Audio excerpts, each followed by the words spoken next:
Mike Trudham, East Coast Kitchen Party. Everyone knows that we're at the Ottawa Folk Festival. Joined right now with the Once after so many times trying to speak with you and meet with you people. I'm so pleased that we're here.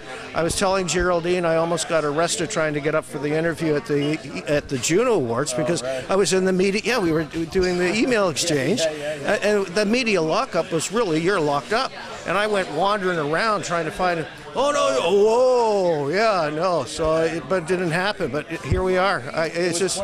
We almost got together though, man. It was so close. Those emails, it looked like we were right about, and then just kind of like that. I walked up the hill today. Just it was just pouring rain out like never. I heard you, and it finally got up to the site. And there you were on stage, and it was absolutely wonderful. It was just first rate. It was just a wonderful show.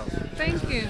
Yeah, we had to move back a little bit there. We kind of had all set up and ready to go, and then the rain started blowing at us, and we just kind of kept moving back further and further to the back of the stage. So, and I looked down at one point in the pedal that I had. The part where the AC goes into the pedal was actually fully submerged, and I thought, oh, I should move that. And then I thought, no, I should not touch that at all. Maybe I'll just leave it alone. I wore rubber soles. I never wear shoes on stage, but I had my rubber soles on. I was like, I don't want to get electrocuted, so I'm going to keep them on. I don't care how tacky I look.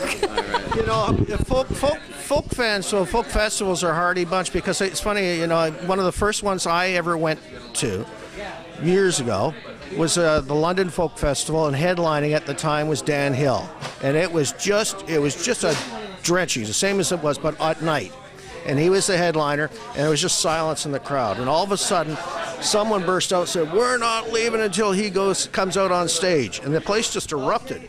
But it was that kind of connection. You mentioned it while you were on stage, how the people, just to have them there to still today. I was shocked they were there. I was not expecting the amount of people that showed up to show up. I'm so impressed.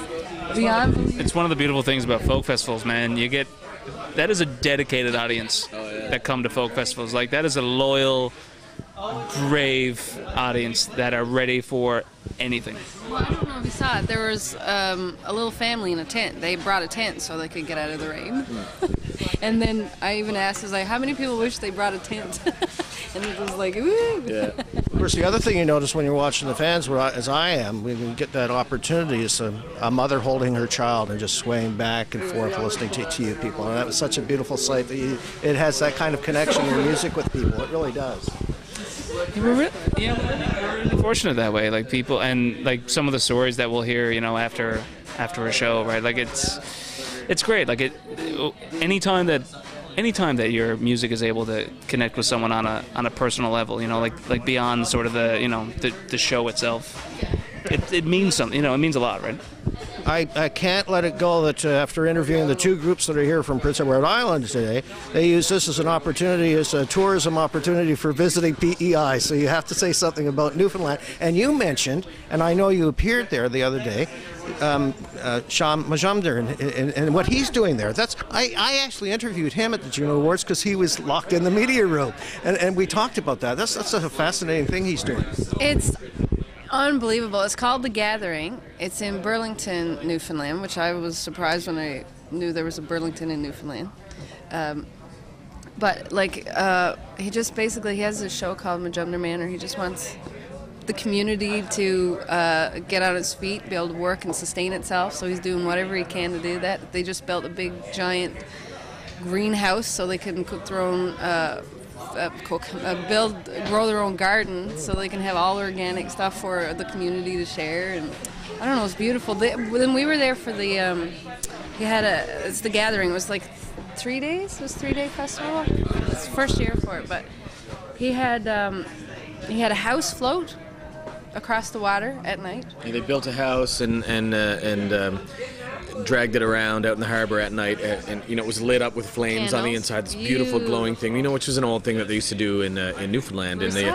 For resettlement, you would put empty fish barrels or oil barrels in the bottom floor of the house and float your house across, because it's not like people could just leave a home that they had worked so hard on a coastline, they would have to do that, and in the winter they would drag it across the ice. There's a very famous Blackwood image, David Blackwood, a painter from Newfoundland, image of an entire community, just a long line of people dragging a house across the ice. And you know, barn raising up here, I guess, would be a similar sort of thing, but you know, one step further back home, floating it across the water. Yeah.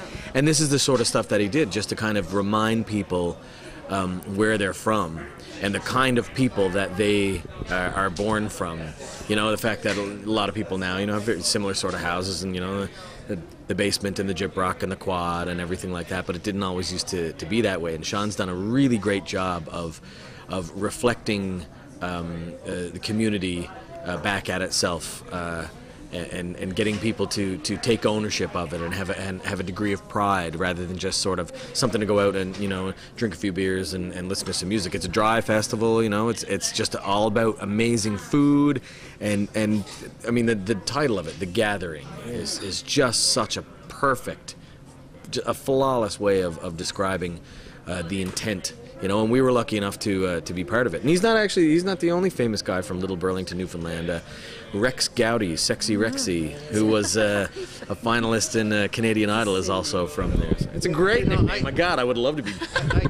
I take you know, when I'm a newsman by trade, I'm a journalist, and I take reporting news quite seriously. And what a privilege it is to get up early in the morning every morning, and the first thing I'm looking at, what's going on, is in Newfoundland, and there's so much beauty there. There's so much that's going on. It's so active, and I can't wait to get up there, quite frankly, to really take it in. Well, that's Let's go. Yeah. Let's go right now. Okay, we'll go. Yeah. We're kind of here right now. I mean, this could be Newfoundland today. Well, you know, it's listening to all this great music today just made me real homesick. Yeah. I wanted to make sure. I was more talking about the torrential rain and the oh yeah, well that's yeah. I spoke with someone in the folk music scene. I want to leave it as general as possible, and for some reason we got talking about these wonderful commercials for. The tourism commercials, and he says to me, yeah, those are beautiful. He says, I love the sun, and he says that's the most sun I see all year. Oh, yeah. The commercial, yeah. That's what Republic of Doyle is for. Yeah, I know. I have to ask you about Ron Hines. You know, and here's we were talking about the numbers we get, and we're fortunate to get from, you know, the people that are watching and following what we do. I know that there's a concert going on in his hometown. I know there's one in Toronto that's coming up. We reported a story about the concert that's coming up in Halifax.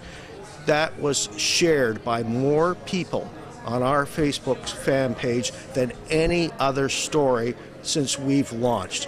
And I thought, what a genuine demonstration that was. It was hundreds. I couldn't believe it, how many people were thinking of him and wanted to share that, and hopefully get more people to attend that concert.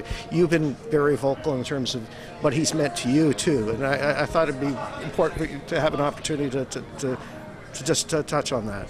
He's an icon. We want him to get through it and just push through it. All our thoughts on it are, let's send out as many good vibes as possible so he can just... We would like for the man of 1,000 songs to live for 1,000 years, yeah. Basically. Yeah. This is somebody who, from their earliest moments of music, in, you know, growing up and being at that age where you don't really know where this music is coming from, and you don't really think about the fact that there's somebody out there actually making this music. You know, at a very young age, you just turn on the radio and out it comes. And to be at a point when, you know, you're listening to American Top 40 and knowing every word to, you know, Sonny's Dream, but this is the sort of thing where that line hasn't been drawn yet in terms of growing up. And, you know, for me anyway, Ron was one of those people that if someone had told me he was this, you know, Sonny's Dream, and this guy Ron Hines was this, you know, hugely famous guy who knew the Police and, you know, knew Blondie and stuff like this. Like, oh yeah, that makes perfect sense, you know, as like, you know, 6-7-year-old kid just kind of learning this stuff. So then to realize that this is somebody who is like us and does what we do, and we can meet this person and get to know him and be inspired by that music and go downtown and see somebody of that caliber. You know, the level of inspiration that brings to people who do what we do now. And there's no real way of gauging it. It's you know, is it 100% the reason why we do what we do? Yeah, probably. You know, it's a nugget that a seed that's planted so early in our lives, the music of this man, that it's impossible to see what it has truly done for us. You know, it's always been there. You know, Ron is kind of like water, air, food. You know. I know from obviously how many people are pulling for him and thinking about him at this time, and I know that you're amongst the many who are in that group. It's been just an absolute privilege and a pleasure to meet you guys. You know, it can't be an East Coast kitchen party without having the once on it. It's as simple as that, you know. Thanks again, and have a great time here in Ottawa, and we'll see you, I hope, at the ECMAs in Halifax. Yeah. Sounds good. Okay, we'll do this again. Yeah. All right. Thanks so much.